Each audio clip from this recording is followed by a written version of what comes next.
Est-ce que vous êtes venu ce matin dans le but de manger la nourriture de Dieu? Amen. Amen. S'il n'y a pas de nourriture dans la maison, restez pas là. Non. Cherchez pour de la nourriture. Donc, on a commencé une série ce matin, il y a 3 semaines, je pense, sur le demander. Demander. Et on a vu avec Jésus, avec la femme samaritaine au puits, le verset qu'on voit, Jésus dit, si tu connaissais, ça veut dire qu'elle ne connaissait pas. Okay?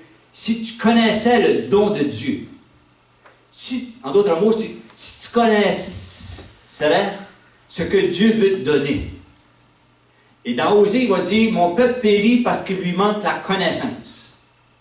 Nous, on est charnel, on vit avec les 5 sens, on a du tomon un peu. Il faut qu'on voie, il faut qu'on touche.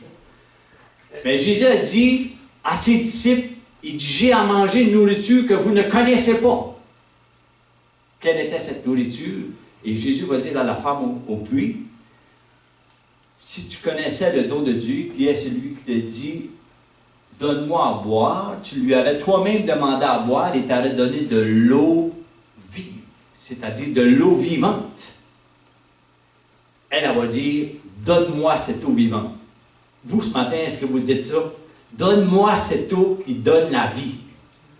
Donc, on a vu qu'il y avait 2 sortes d'eau. Il y a l'eau qu'on boit pour notre corps, mais il y a aussi de l'eau spirituelle.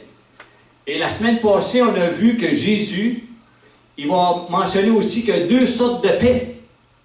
On a le pain pour le corps, puis on a le pain pour l'âme. Et avec la Samaritaine, on a vu que l'eau vive, plus loin, il va dire que cette eau-là va produire des fleuves qui vont donner la vie, et ça se réfère au Saint-Esprit. Mais quand on vient au pain, Jésus va déclarer par sa bouche, je suis le pain de vie. Il va le dire, et on a été là-dedans. La semaine passée, on va continuer, et j'ai 2 versets de base, que j'ai le premier, si tu connaissais.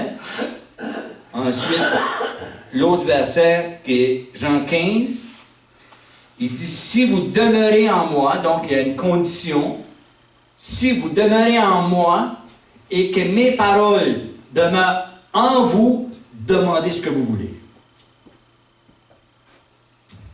Si vous demeurez en moi et que mes paroles demeurent en vous, demandez ce que vous voudrez et cela vous sera accordé. Ce matin, on a touché un peu la semaine passée aussi. Il dit le voleur. C'est qui le voleur? Satan. OK? Y a-tu juste celui aussi qui est voleur? Non, c'est Jean. On sait que Satan a une armée, oui, mais notre chair, parfois, nous fait la guerre. Okay? Elle veut voler notre destinée, elle veut nous emmener dans des chemins détournés, elle veut nous emmener dans d'autres voies. Okay? Donc, le voleur ne vient que pour voler. Et on a vu que quand ce qu'il vient pour voler, c'est-à-dire, il prend quelque chose qui n'est pas à lui. Quand tu voles, tu prends quelque chose qui n'est pas à toi. Satan a voulu avoir la gloire de Dieu. C'est pourquoi il a été chassé du ciel, n'est-ce pas? Et là, le ravage qu'il fait sur cette terre, il veut voler la destinée des gens de ce monde. Il veut voler la destinée des enfants de Dieu. Il vient pour voler, égorger, détruire. Mais, Jésus dira, mais moi, je suis venu afin de vous donner la vie et vous la donner en abondance. Je vais me toucher ce matin l'abondance de Dieu. Qu'est-ce que l'abondance de Dieu? L'abondance de Dieu, on voit que l'abondance de Dieu, quand on a vu avec Daniel, que Daniel n'a pas voulu se souiller des mets du roi de Babylone. Il n'a pas voulu manger le pain de Babylone. Il n'a pas voulu manger les mets du roi de Babylone. Ils ont refusé ça. Et la Bible dit que son esprit était 10 fois supérieur aux autres. Donc, il était plus clair, il était plus alerte, il y avait plus de révélations, il y avait plus de... il pouvait dire les songes que le roi a faits sans que le roi le dise. Et quand on prend le livre de Daniel, on ne peut pas lire l'Apocalypse sans lire Daniel parce qu'ils s'en vont ensemble. On voit que l'esprit supérieur, on doit l'avoir. On doit être supérieur à les ténèbres parce qu'il dit vous êtes la lumière du monde. On doit être supérieur à ce monde parce qu'on se nourrit des choses d'en haut. On se nourrit, on s'abreuve de cette eau-là, on s'abreuve de ce pain-là. On marche par la foi, oui, mais on ne vit pas pour ce monde. Il y a beaucoup de monde aujourd'hui qui pense que leur source vient de leur travail, vient de leur chèque qu'ils ont à tous les mois. Non! La source vient de Dieu. Vous savez, il y avait un gars qui n'était pas trop argenté, puis il y avait un traversier à faire en bateau. Puis il a dit, pour économiser, je vais apporter mon lunch. Et apporter son petit sac à sandwich. Et quand ça a eu le temps de manger, il s'est en allé à l'écart, puis il a mangé sa sandwich. Puis à la fin du traversier, son ami dit, où est-ce que tu avais été? Ah, il ne voulait pas le dire parce qu'il avait honte d'avoir été manger sa sandwich ailleurs. Il dit, pourquoi tu n'es pas venu au buffet? Il dit, non, il dit, parce qu'il dit, tout était compris. Le buffet était compris et lui s'est contenté d'aller manger une petite sandwich. Allô? Est-ce que vous faisiez le parallèle? Oui. On a l'abondance de Dieu. Si qu'on est né de nouveau, on a l'abondance de Dieu. Contentons-nous pas des miettes, allons à la source. Amen. Amen. Donc l'abondance de Dieu, qu'est-ce qu'elle a apporté à Daniel? Il était plus alerte, il était plus sage, il était plus éveillé, il était plus intelligent, il avait plus de révélations, il était plus puissant, il était plus comme Dieu, il était plus grand. Sa renommée se répandait de plus en plus, la Bible dit, donc on voit le succès, on voit aussi que son visage était glorieux. L'abondance de Dieu. Ne te prive pas de la grâce de Dieu. Ne nous privons pas de la grâce de Dieu. Et il va dire dans la parole, pourquoi vous vous fatiguez pour des choses qui ne nourrissent pas? Il dit, travaillez pour des choses qui vaut quelque chose, n'est-ce pas? Il dit, travaillez pas pour... Il dit, travaillez pour les choses qui vont demeurer éternellement. Vous savez, il y a deux sortes de chrétiens, je vais essayer de l'expliquer de même. Okay? Vous savez, un thermostat,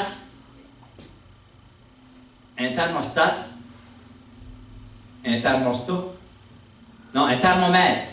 Thermostat, thermomètre. Qu'est-ce qu'un thermomètre? Le thermomètre va t'indiquer la chaleur qu'il y a. S'il fait 100 degrés dehors, le thermomètre va dire qu'il fait 100 degrés dehors. Un thermostat, il contrôle. Si je veux, ici dedans ce matin, 30 degrés, je mets à 30, il va faire 30 ici dedans. Vous allez tous dormir. Donc, voyez-vous, il dit, soyez des chrétiens, non des chrétiens thermomètre, mais des chrétiens thermostat. C'est-à-dire que, j'explique. Okay? Le chrétien thermomètre, c'est-à-dire que lui, à l'Église, il va se confondre comme les chrétiens. En dehors de l'Église, il va aller être comme le monde. Voyez-vous, il s'en va selon. Mais il nous demande d'être des chrétiens. Toujours. Des chrétiens thermostat. Amen. Là, je vous ai tué, mais vous allez avoir de quoi mijoter cette semaine. Donc, ce matin, mon texte que j'aimerais lire avec vous, ça se trouve dans Luc. Et on lit ensemble Luc chapitre 5. C'est une histoire probablement que vous connaissez. Comme Jésus se trouvait auprès du lac de Génézareth et que la foule se pressait autour de lui pour entendre la parole de Dieu, il vit au bord du lac 2 barques, d'où les pêcheurs étaient descendus pour laver leurs filets. Il monta dans l'une de ces barques, qui était à Simon. Il le pria de s'éloigner un peu de terre, puis il s'assit, et de la barque, il enseignait la foule. Donc Jésus, Essayez d'imaginer le contexte, mettez-vous là. Jésus il a toujours eu des foules autour de lui. Okay? Là, il choisit 2 bacs. Il s'en va dans la bac, puis il dit qu'il enseigne. Est-ce que vous vous intéresse de savoir c'est quoi que Jésus a enseigné? Amen, on y va. Lorsqu'il eut cessé de parler, il dit à Simon, avance en pleine eau et jetez vos filets. Donc, qu'est-ce qu'il a enseigné? Si vous allez plus loin, vous allez voir que c'est quoi que Jésus a enseigné. La première chose que Jésus a enseigné, c'est répentez-vous. C'est-à-dire, changez de direction, changez vos vies. Restez pas comme ça, changez. Donc, le premier message que Jésus a prêché, répentez-vous. Qu'est-ce qu'il enseignait dans la Bac? La repentance. On peut le voir avec l'évangile de Matthieu, Marc, Luc. On le voit que le premier message que Jean le Baptiste a prêché, répentez-vous. L'être humain a besoin de changement. L'être humain a besoin de changer de direction. Et après son enseignement, c'est là qu'il va donner tout un enseignement à Pierre, et pas rien qu'à Pierre, à chacun de nous ce matin. Il dit que, lorsqu'il eut cessé de parler, il dit à Simon, avance en pleine eau et jetez vos filets pour pêcher. Simon lui répondit, Maître, nous avons travaillé toute la nuit sans rien prendre, mais sur ta parole, je jetterai le filet. Imaginez-vous, Pierre, c'est un businessman, c'est un pêcheur, c'est un gars expérimenté. Il a travaillé toute la nuit, le gars, il n'a rien pris. Mais il va dire, sur ta parole. Ici, il a vu que la parole qui sort de la bouche de Jésus, c'est une parole puissante. C'est la parole qui a dit au commencement que la lumière soit et la lumière fut. C'est la parole qui a déclaré que les arbres fruitiers portent du fruit. Pierre voit par révélation qu'est-ce qui a été dit par la parole. Il dit, je ne vois pas de signe, je ne vois rien, mais il dit, sur ta parole, je jetterai le filet. L'ayant jeté, il prit une grande quantité de poissons et leur filet se rompait.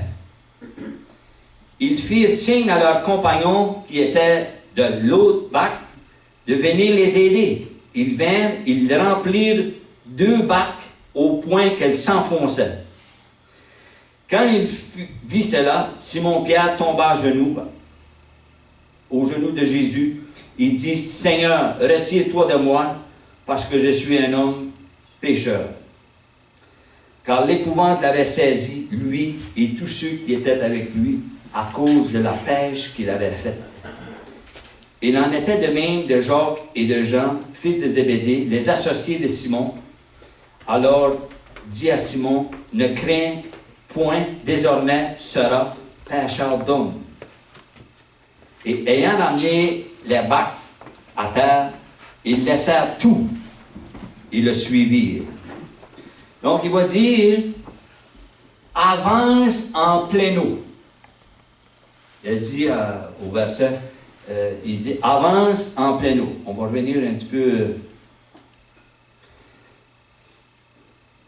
Avance en pleine eau. Comme j'ai dit ce matin, la source de Dieu, c'est inépuisable. Si on prend aujourd'hui, okay, on dit que, vous savez, le temple que Salomon a construit, si on le construirait aujourd'hui, pourrait coûter environ 900 millions. Beaucoup de bâtons là-dedans, n'est-ce pas? Mais quand tu regardes en arrière, c'est qui a préparé les éléments pour la construction du temple de Salomon?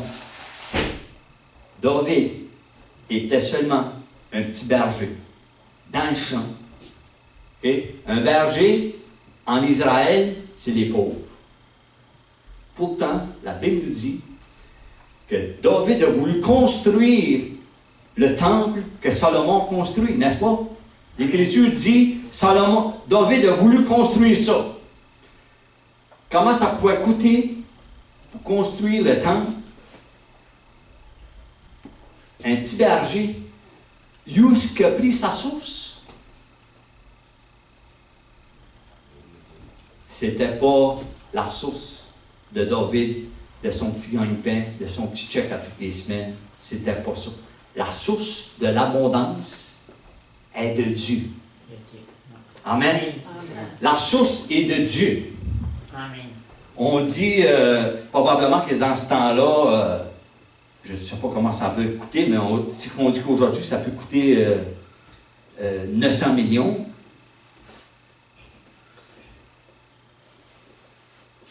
Jésus va dire à Pierre, OK, jetez le filet. Imaginez-vous, Pierre qui a travaillé toute la nuit avec des gars. Puis les gars qui étaient avec Pierre, poisson ou pas poisson, tu nous payes. N'est-ce pas? Les gars qui travaillent pour Pierre ne travaillent pas pour rien. Mais là, il n'y a rien dans le net. Et laver les nets, la Bible nous dit que Pierre était après laver les nets, c'est-à-dire tout enlever les algues qu'il y avait dans les filets. C'est une job, ça, là. Tout nettoyer ça, tout ôter les... Puis là, il a fini de les laver, là. Tu sais, c'est au moins... En tout cas. Puis Jésus va dire, jetez vos filets. Jetez vos filets. Je vais vous le mettre. Il dit au verset 4,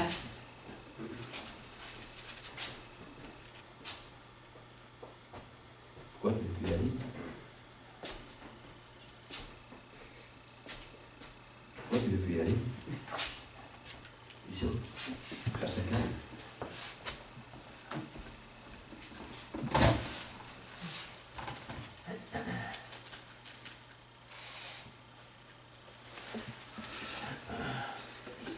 Donc il dit, vous allez me croire, c'est marqué dans la Bible, il dit jetez vos filets. Donc Pierre avait plusieurs filets. Okay? Et Pierre va dire, sur ta parole, je jetterai le filet. Donc tous ceux-là qui sont lavés, probablement que Jésus a dit jetez vos filets, mais dans la Bible ça dit qu'il a jeté le filet. Voilà. Simon lui a répondu, Maître, nous avons travaillé toute la nuit sans rien prendre, mais sur ta parole, je jetterai le filet. Pourtant, Jésus vient de dire, jetez vos filets. C'est-à-dire que Jésus voyait que l'abondance, avant que Pierre le voie, Pierre se contentait probablement d'un filet. Mais le filet se rompait. Parce que l'abondance de Dieu était plus que ce que Pierre pensait. J'aime l'Évangile. L'Évangile de Dieu va t'emporter l'abondance quand tu es plugué à la source. Amen. Amen. On voit jeter vos filets.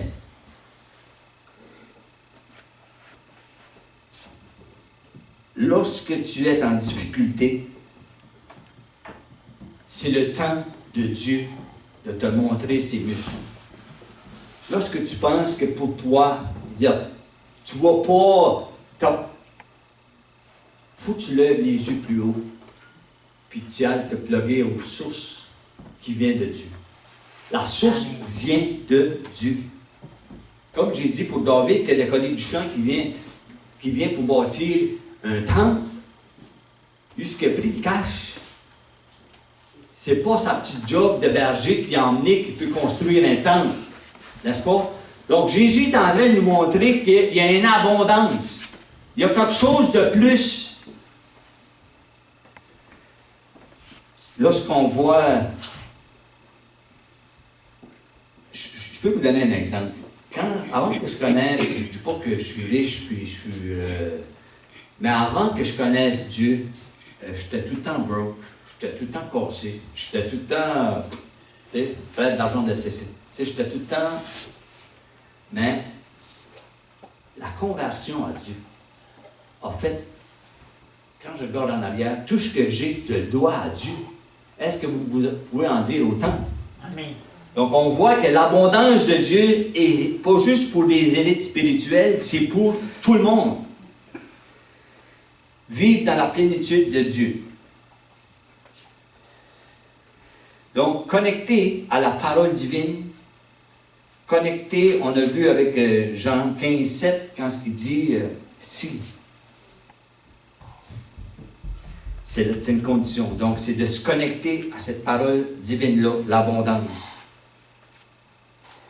Et l'abondance n'est pas aussi juste pour Pierre. Ton abondance, c'est pas juste pour toi. Notre abondance que Dieu nous donne, c'est pas juste pour nous. On voit que Pierre, qu'est-ce qu'il va faire? Il va appeler ses amis. Il va appeler ses... Puis qu'est-ce qui arrive au bac?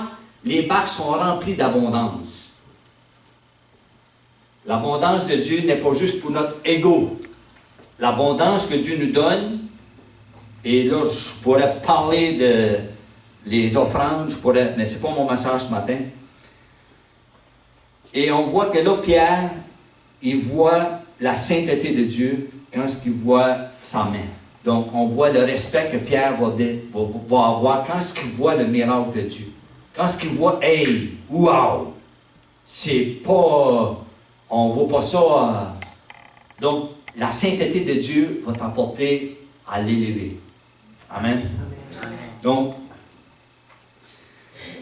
vous savez, l'abondance de Dieu, elle vient remplir, premièrement, les âmes. Il y a un homme qui est né en Inde, je ne sais pas si je nomme bien son nom, le Psaldou Sondesai, un nom hindou. Okay? Il a été élevé dans l'abondance, son père avait des richesses, il avait tout. Et il était dans l'hindouisme, vous pouvez voir ses écrits aujourd'hui. Et un jour, il dit, le vide que j'ai en dedans, le matériel n'a pas pu le remplir, ce monde n'a pas pu le remplir, ce vide-là, il me fait souffrir. Et ce vide-là, à un moment donné, c'était tellement douloureux pour lui qu'il s'est dit un jour, je m'enlève la vie. Je suis fatigué. Il dit, il va faire sa visite, il dit à ses amis, demain matin, je m'en vais au train, puis vous ne me verrez plus. À 5 heures demain matin, vous ne me verrez plus. Et là, qu'est-ce qu'il a fait? De 2 heures à 5 heures, vous pouvez lire son témoignage sur l'Internet, si vous pouvez venir à écrire son nom, le Psaldou Sondesai, quelque chose comme ça. Il écrit beaucoup de livres. De 2 heures à 5 heures, il dit qu'il a prié. Puis si tu existes vraiment, un homme désespéré, un homme qui crie du cœur, et il a prié, il a prié, il a prié, puis il savait que ça s'en venait, il était décidé. Et à 4 heures du matin, il y a eu une apparition de Dieu dans sa chambre. Et ça a été un homme utilisé puissamment par Dieu. Cet homme-là a bouleversé des vies. Il a écrit beaucoup de... Il a connu l'abondance de Dieu. Le cœur qui était vide a été rempli tout d'un coup de cette source qui donne la vie. Cette source-là, cette nourriture pour l'âme, il l'a puisée, il l'a goûté, il l'a mangé, il l'a vu. Et ça a été un homme transformé, qui a transformé d'autres. Voyez-vous, la barque de Pierre, ce n'était pas juste pour lui, c'était aussi pour les autres. Et comme qu'il dit à la femme samaritaine au puits, il dit, l'eau que tu vas boire va être en toi une source qui va donner la vie autour de toi. C'est l'appel de l'Église, c'est l'appel de Jésus pour nous, pour l'Église, que cette coupe-là soit premièrement remplie, elle déborde sur les nations. Amen. Amen. Donc, et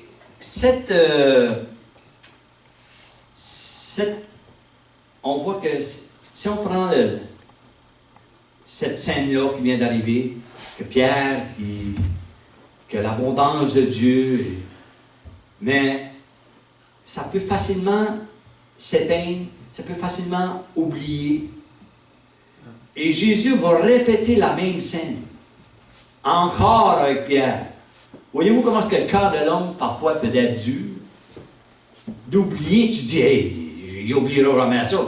Mais regardons bien ensemble.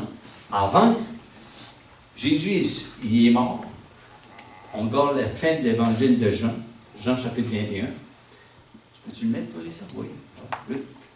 Donc, dans Jean 21, laissez-moi juste vous expliquer vitement où est-ce qu'on est rendu. On est rendu à la fin du livre. Jésus a été crucifié, Jésus est mort, Jésus est ressuscité. Okay? Là, les disciples sont tout mélangés. Là, ils ne savent pas, on porte le maître, un peu. Puis là, ils retournent en pêche. Okay? On lit Après cela, Jésus se montra encore aux disciples sur le bord de la mer de Tibériade. Et voici de quelle manière il se montra. Simon-Pierre, Thomas, appelé Didyme, Nathanaël de Cana, en Galilée, les fils de Zébédée et 2 autres disciples de Jésus étaient ensemble. La gang à Pierre n'a pas changé.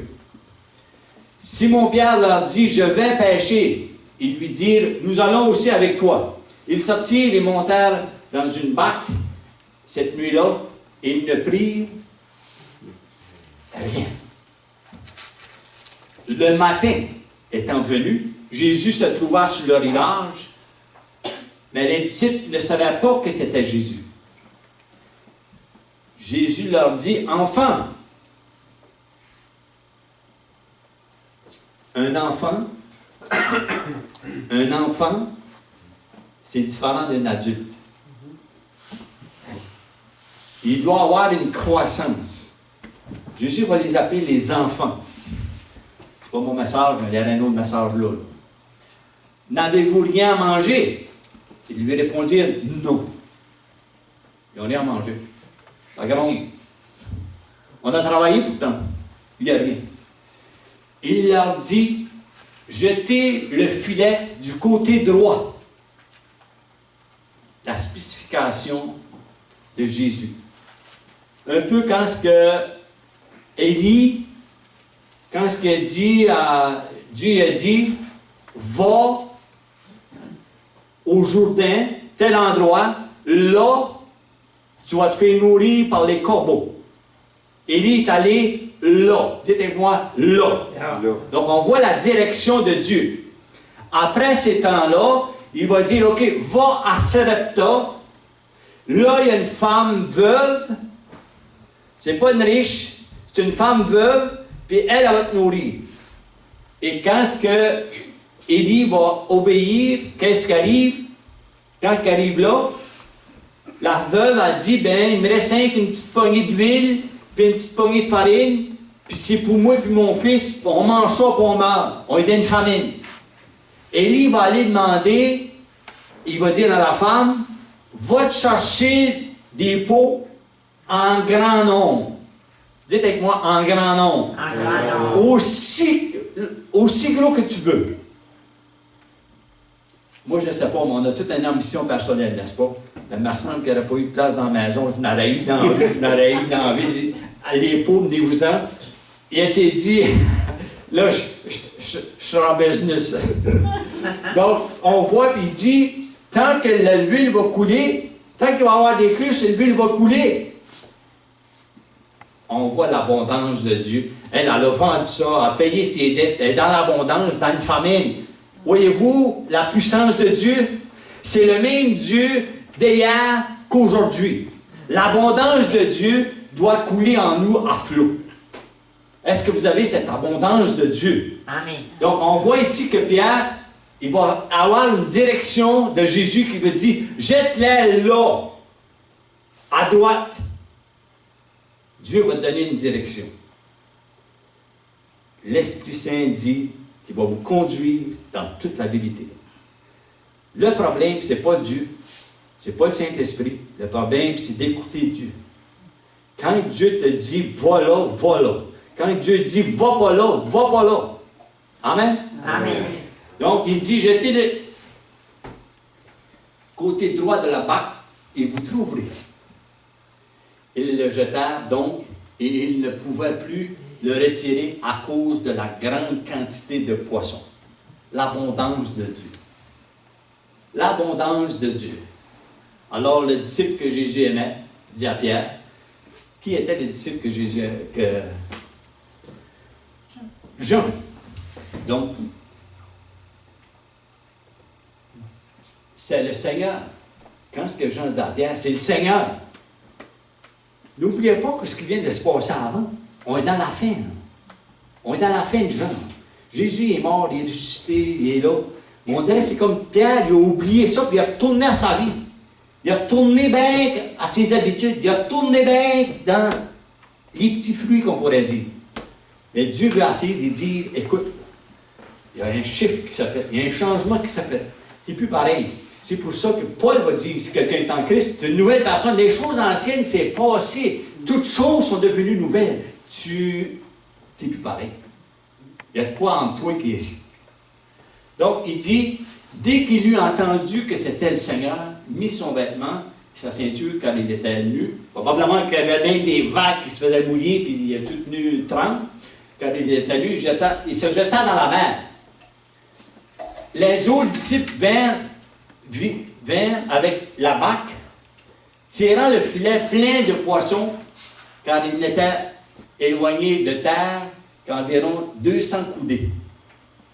Lorsqu'ils furent descendus à terre, ils virent là des charbons allumés, du poisson dessus et du pain. Et le lunch, il était déjà prêt. Les autres, ils se fatiguaient là-bas. Allô? Amen. Les autres, ils se fatiguaient là-bas, mais Jésus, il était là et il les attendait. Pourquoi tu t'inquiètes? Pourquoi tu travailles en vain? Pourquoi tu te fatigues? Marche avec Dieu. Marche avec Dieu. Amen. Et là, on dirait que c'est comme Pierre, il y a quoi qui allume tout d'un coup. Il a pogné, là. Elle net est pleine. Mais quand il a vu le Seigneur, Pierre, que les gens, il a dit, c'est le Seigneur, il dit quoi? Il a tout lâché. Il ne cherche plus le poisson. Il cherche la source. Amen. Verset 11. Simon-Pierre monta dans la barque et tira à terre le filet plein de 153 sardines. C'est ça que c'est? Des grands poissons. L'abondance de Dieu. On voit même que Jésus, quelqu'un disait, j'écoutais un prédicateur, quand que Jésus a nourri des poules, il a dit, y a-t-il quelque chose, c'est? Il dit, il y a un petit gars, quelques pains, quelques poissons.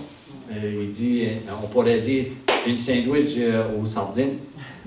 Mais Jésus a pris ça, puis a nourri 5000 hommes. Sans compter les femmes et les enfants, ça veut dire qu'il peut y avoir 15 000 personnes, au moins. Et Jésus les a nourris. Et qu'est-ce qui est arrivé après? Ils ont resté avec des restes de 12 paniers pleins. L'abondance de Dieu. Comment est-ce qu'on voit ça?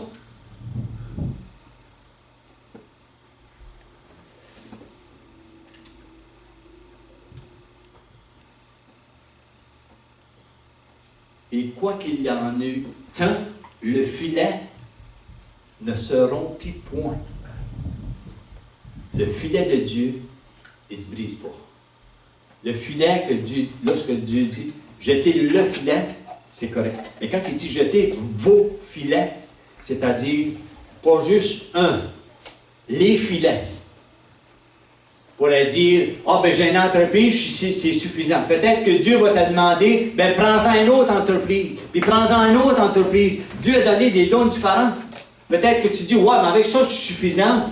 Pourquoi que... Mais moi, c'est... On est deux. Mais il y a toujours eu quelque chose que... Vous savez, quand que... Bon, mais tu n'as eu le business, c'est assez. Non. C'est quoi, hein? J'en veux un autre. Puis j'en veux un autre. Mais des employés, tu n'as... Voyez-vous? L'abondance de Dieu, c'est pas juste un filet. Les filets. Amen. Manger. Et aucun des disciples n'osait lui demander « Qui es-tu ?» sachant que c'était le Seigneur. Verset 13. Jésus s'approcha, prit le pain et le leur donna.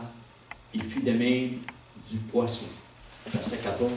C'était déjà la 3e fois que Jésus se montrait à ses disciples depuis qu'il était ressuscité des morts. Donc, c'est pas juste une fois. Ça s'est répété. La difficulté avec les êtres humains, excusez, mais c'est souvent l'incrédulité. Ah ouais, mais on va tout mettre laisse tomber les choses, lève les yeux. Il y a une source qui est inépuisable. La source de Dieu est inépuisable. La source de Dieu est encore là. Et ce n'est pas seulement juste pour les finances. La source de Dieu, ça vient combler le vide comme que ça a fait avec le psalme 12, homme de 5. Cet homme-là qui était vide à l'intérieur. Donc on peut voir que faut que ta coupe, Jésus a dit, je suis venu pour vous donner la vie et vous la donner en abondance. Dieu voulant, la semaine prochaine, on va conclure. On ne conclura pas, mais on va conclure sur l'abondance, mais le meilleur s'en vient. Vous savez, on va voir c'est quoi, Dieu voulant. Je sais qu'il va y avoir une petite interruption parce qu'il y a la chasse. Mais on va voir, Dieu voulant, comment être porteur de la gloire de Dieu. Dieu nous appelle à porter sa gloire. Quelque chose, hein? Pas parce qu'on est bon, pas parce qu'il veut qu'on porte sa gloire, il veut qu'on soit différent des autres. Et la semaine prochaine, on va continuer sur l'abondance de Dieu. On peut prier ensemble? Amen. Alléluia. Seigneur, nous savons que ta parole est la vérité, Seigneur. Tu nous dis, Seigneur, cherchez premièrement le royaume et sa justice, et toutes les choses vous seront données par-dessus.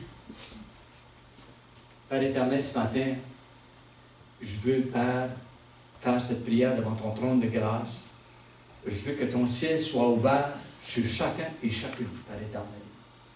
Que ton abondance, Seigneur, vienne rassasier premièrement, Seigneur, les corps, mais que ton abondance, Seigneur, j'appelle un ciel ouvert sur chacun et chacune, ceux qui écoutent. Père éternel, que la vie transforme, Seigneur.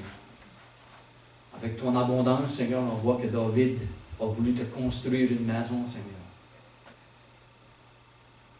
On voit partout dans la Bible, Seigneur, la multiplication, Seigneur. Lorsque Isaac a sémé dans une terre sec, ta parole nous dit qu'il a récolté au centuple. T'es le même, Seigneur.